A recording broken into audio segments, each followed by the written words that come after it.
You fool! Warren is dead.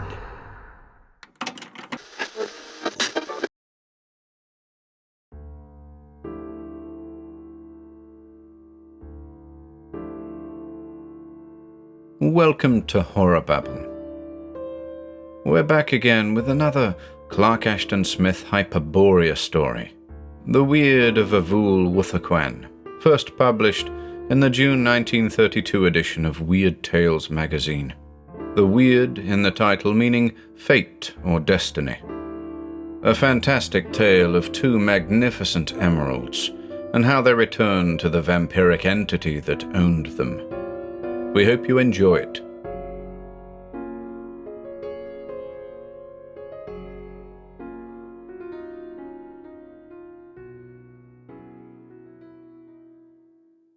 The Weird of Avoosl Wuthoqquan by Clark Ashton Smith. Give, O magnanimous and liberal lord of the poor, cried the beggar. Avoosl Wuthoqquan, the richest and most avaricious moneylender in all Camorium, and by that token in the whole of Hyperborea, was startled from his train of reverie by the sharp, eerie, cicada-like voice. He eyed the supplicant with acidulous disfavour. His meditations, as he walked homeward that evening, had been splendidly replete with the shining of costly metals, with coins and ingots and goldwork and argentry, and the flaming or sparkling of many-tinted gems in rills and rivers and cascades, all flowing toward the coffers of Avoosl Wuthoqquan. Now the vision had flown, and this untimely and obstreperous voice was imploring him for alms. I have nothing for you. His tones were like the grating of a shut clasp. Only 2 pesores, O generous one, and I will prophesy. Avoosl Wuthoqquan gave the beggar a second glance. He had never seen so disreputable a specimen of the mendicant class in all his wayfarings through Camorium. The man was preposterously old, and his mummy-brown skin, wherever visible, was webbed with wrinkles that were like the heavy weaving of some giant jungle spider. His rags were no less than fabulous, and the beard that hung down and mingled with them was hoary as the moss of a primeval juniper. I do not require your prophecies. 1 pesore, then. No. The eyes of the beggar became evil and malignant in their hollow sockets, like the heads of 2 poisonous little pit vipers in their holes. Then, O Avoosl Wuthoqquan, he hissed, I will prophesy gratis. Hearken to your weird. The godless and exceeding love which you bear to all material things, and your lust therefore, shall lead you on a strange quest and bring you to a doom whereof the stars and the sun will alike be ignorant. The hidden opulence of earth shall allure you and ensnare you, and earth itself shall devour you at the last. Begone, said Avoosl Wuthoqquan. The weird is more than a trifle cryptic in its earlier clauses, and the final clause is somewhat platitudinous. I do not need a beggar to tell me the common fate of mortality. It was many moons later, in that year which became known to pre-glacial historians as the Year of the Black Tiger, Avoosl Wuthoqquan sat in a lower chamber of his house, which was also his place of business. The room was obliquely shafted by the brief, aerial gold of the reddening sunset, which fell through a crystal window, lighting a serpentine line of iris sparks in the jewel-studded lamp that hung from copper chains, and touching to fiery life the tortuous threads of silver and similor in the dark arises. Avoosl Wuthoqquan, seated in an umber shadow beyond the lane of light, peered with an austere and ironic mien at his client, whose swarthy face and sombre mantle were gilded by the passing glory. The man was a stranger, possibly a travelling merchant from outland realms, the usurer thought, or else an outlander of more dubious occupation. His narrow, slanting, beryl-green eyes, his bluish, unkempt beard, and the uncouth cut of his sad raiment were sufficient proof of his alienage in Camorium. 300 jals, is a large sum," said the moneylender thoughtfully. "Moreover, I do not know you. What security have you to offer?" The visitor produced from the bosom of his garment a small bag of tiger skin, tied at the mouth with sinew, and opening the bag with a deft movement, poured on the table before Avoosl Wuthoqquan 2 uncut emeralds of immense size and flawless purity. They flamed at the heart with a cold and ice-green fire as they caught the slanting sunset, and a greedy spark was kindled in the eyes of the usurer. But he spoke coolly and indifferently. "It may be that I can loan you 150 jars. Emeralds are hard to dispose of, and if you should not return to claim the gems and repay me the money, I might have reason to repent my generosity. But I will take the hazard." "The loan I ask is a mere tithe of their value," protested the stranger. "Give me 250 jars. There are other moneylenders in Camorium, I am told." 200 jars is the most I can offer. It is true that the gems are not without value, but you may have stolen them. How am I to know? It is not my habit to ask indiscreet questions." "Take them," said the stranger hastily. He accepted the silver coins which Avoosl Wuthoqquan counted out, and offered no further protest. The usurer watched him with a sardonic smile as he departed, and drew his own inferences. He felt sure that the jewels had been stolen, but was in no wise perturbed or disquieted by this fact. No matter whom they had belonged to, or what their history, they would form a welcome and valuable addition to the coffers of Avoosl Wuthoqquan. Even the smaller of the 2 emeralds would have been absurdly cheap at 300 jars, but the usurer felt no apprehension that the stranger would return to claim them at any time. No, the man was plainly a thief, and had been glad to rid himself of the evidence of his guilt. As to the rightful ownership of the gems, that was hardly a matter to arouse the concern or the curiosity of the moneylender. They were his own property now, by virtue of the sum in silver which had been tacitly regarded by himself and the stranger as a price rather than a mere loan. The sunset faded swiftly from the room, and a brown twilight began to dull the metal broideries of the curtains and the coloured eyes of the gems. Avoosl Wuthoqquan lit the fretted lamp, and then, opening a small brazen strong-box, he poured from it a flashing grill of jewels on the table beside the emeralds. There were pale and ice-clear topazes from Muthulan, and gorgeous crystals of tourmaline from Sho Vulpanomi. There were chill and furtive sapphires of the north, and arctic carnelians like frozen blood, and diamonds that were hearted with white stars. Red, unblinking rubies glared from the coruscating pile. Chatoyant shone like the eyes of tigers. Garnets and alabrondins gave their sombre flames to the lamplight amid the restless hues of opals. Also there were other emeralds, but none so large and flawless as the 2 that he had acquired that evening. Avoosl Wuthoqquan sorted out the gems in gleaming rows and circles, as he had done so many times before, and he set apart all the emeralds with his new acquisitions at one end, like captains leading a file. He was well pleased with his bargain, well satisfied with overflowing caskets. He regarded the jewels with an avaricious love, a miserly complacence, and one might have thought that his eyes were little beads of jasper set in his leathery face as in the smoky parchment cover of some olden book of doubtful magic. Money and precious gems, these things alone, he thought, were immutable and non-volatile in a world of never-ceasing change and fugacity. His reflections at this point were interrupted by a singular occurrence, suddenly and without warning, for he had not touched or disturbed them in any manner. The 2 large emeralds started to roll away from their companions on the smooth, level table of black augerwood, and before the startled moneylender could put out his hand to stop them, they had vanished over the opposite edge and had fallen with a muffled rattling on the carpeted floor. Such behavior was highly eccentric and peculiar, not to say unaccountable, but the usurer leapt to his feet with no other thought save to retrieve the jewels.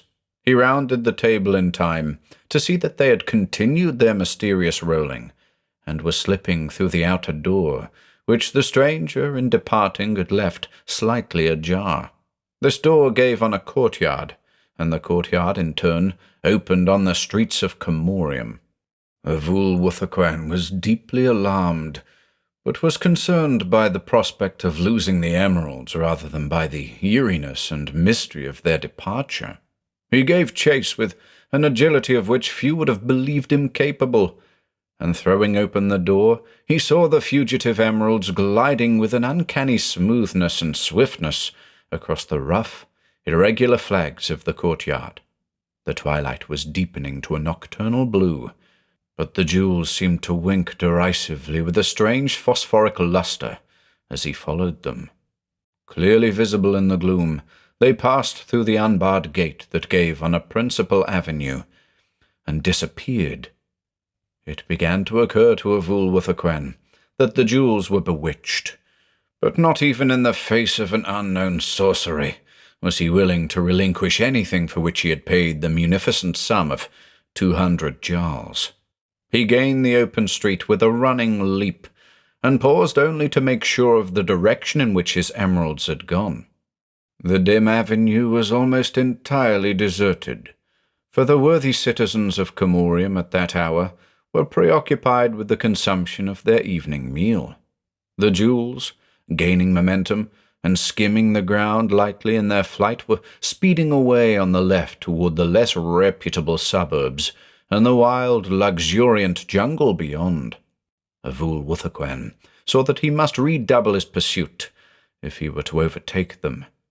Panting and wheezing valiantly with the unfamiliar exertion, he renewed the chase, but in spite of all his efforts, the jewels ran always at the same distance before him, with a maddening ease and eerie volutation, tinkling musically at whiles on the pavement. The frantic and bewildered usurer was soon out of breath, and being compelled to slacken his speed, he feared to lose sight of the eloping gems. But strangely thereafterward, they ran with a slowness that corresponded to his own, maintaining ever the same interval. The moneylender grew desperate. The flight of the emeralds was leading him into an outlying quarter of Camorium where thieves and murderers and beggars dwelt. Here he met a few passers, all of dubious character, who stared in stupefaction at the fleeing stones, but made no effort to stop them. Then the foul tenements among which he ran became smaller, with wider spaces between, and soon there were only sparse huts, where furtive lights gleamed out in the full-grown darkness beneath the lowering frondage of high palms. Still plainly visible and shining with a mocking phosphorescence, the jewels fled before him on the dark road. It seemed to him, however, that he was gaining upon them a little. His flabby limbs and pursy body were faint with fatigue, and he was grievously winded. But he went on in renewed hope, gasping with eager avarice. A full moon, large and amber-tinted, rose beyond the jungle and began to light his way. Camorium was far behind him now, and there were no more huts on the lonely forest road, nor any other wayfarers. He shivered a little, either with fear or the chill night air, but he did not relax his pursuit. He was closing in on the emeralds, very gradually but surely, and he felt that he would recapture them soon. So engrossed was he in the weird chase, with his eyes on the ever-rolling gems, that he failed to perceive that he was no longer following an open highway. Somehow, somewhere, he had taken a narrow path that wound among monstrous trees whose foliage turned the moonlight to a mesh of quicksilver with heavy, fantastic rattlings of ebony. Crouching in grotesque menace like giant retiari, they seemed to close in upon him from all sides. But the moneylender was oblivious of their shadowy threats, and heeded not the sinister strangeness and solitude of the jungle path nor the dank odours that lingered beneath the trees like unseen pools. Nearer and nearer he came to the fleeting gems, till they ran and flickered tantalizingly a little beyond his reach, and seemed to look back at him like two greenish glowing eyes filled with allurement and mockery. Then, as he was about to fling himself forward in a last and supreme effort to secure them, they vanished abruptly from view, as if they had been swallowed by the forest shadows that lay like sable pythons athwart the moonlit way. Baffled and disconcerted, Avoosl Wuthoqquan paused and peered in bewilderment at the place where they had disappeared. He saw that the path ended in a cavern mouth, yawning blackly and silently before him, and leading to unknown subterranean depths. It was a doubtful and suspicious-looking cavern, fanged with sharp stones and bearded with queer grasses, and Avoosl Wuthoqquan, in his cooler moments, would have hesitated a long while before entering it. But just then he was capable of no other impulse than the fervour of the chase and the prompting of avarice. The cavern that had swallowed his emeralds in a fashion so nefarious was a steep incline running swiftly down into darkness.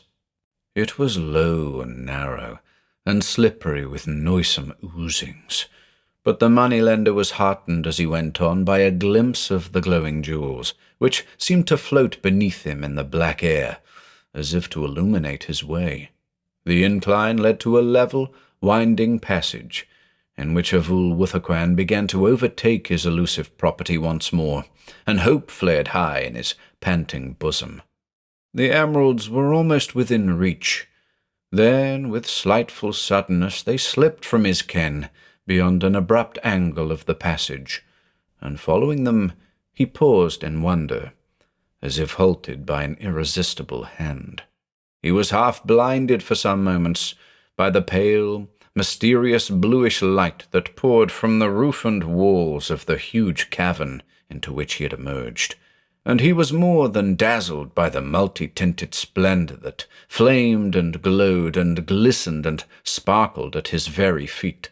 He stood on a narrow ledge of stone, and the whole chamber before and beneath him, almost to the level of this ledge, was filled with jewels, even as a granary is filled with grain.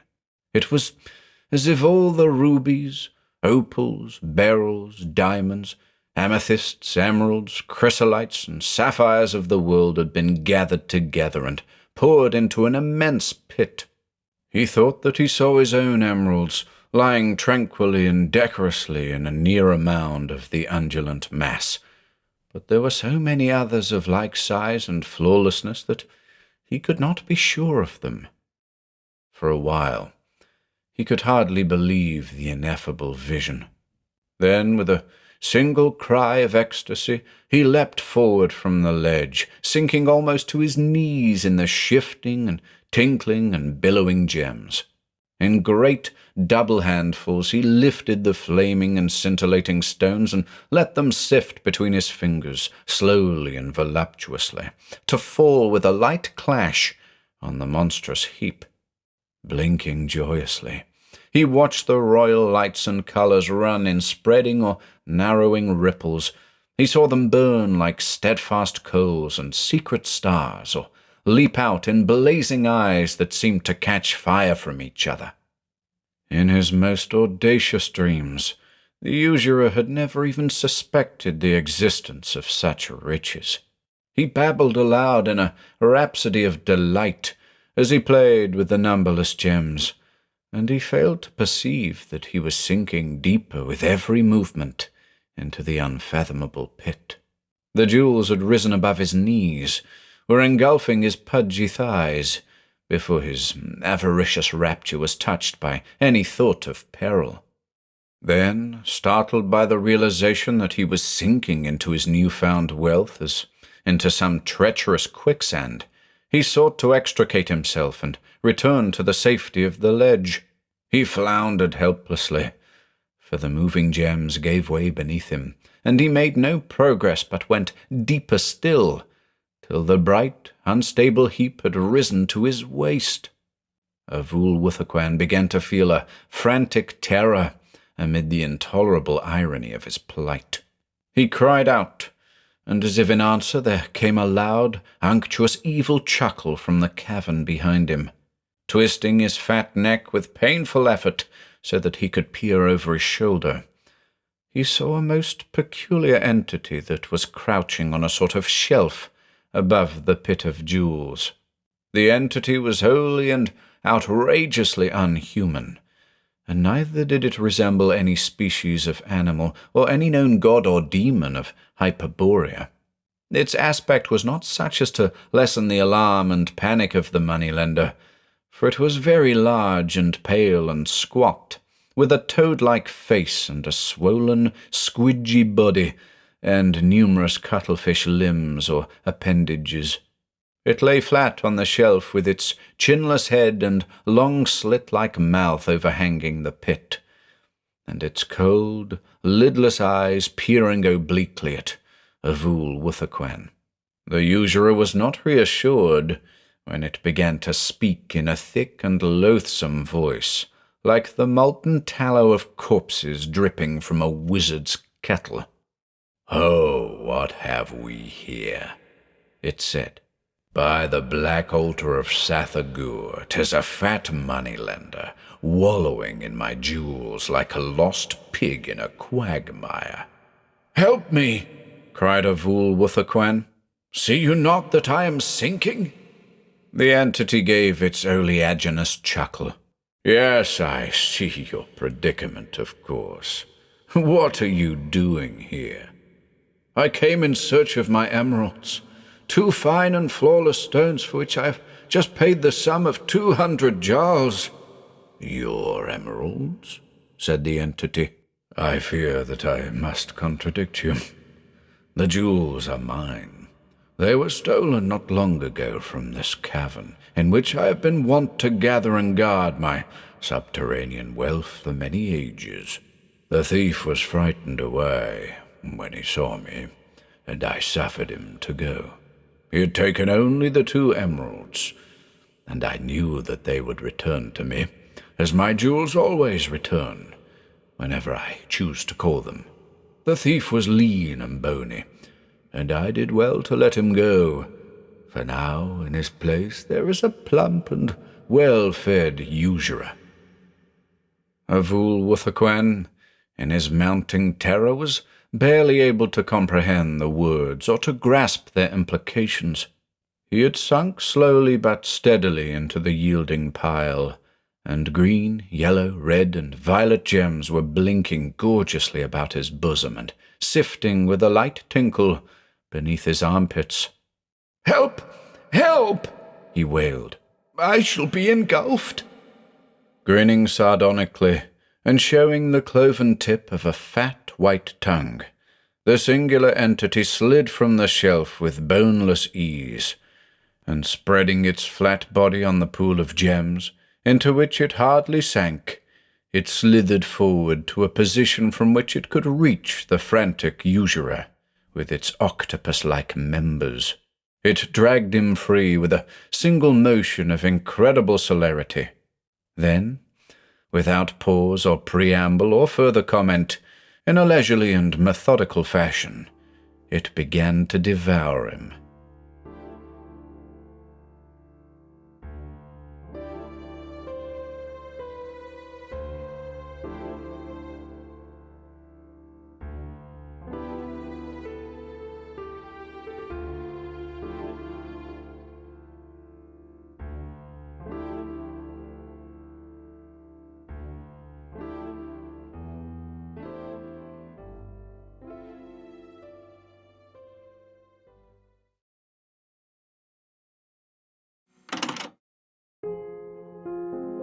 If you enjoyed listening today, be sure to subscribe to the channel by hitting the red subscribe button below.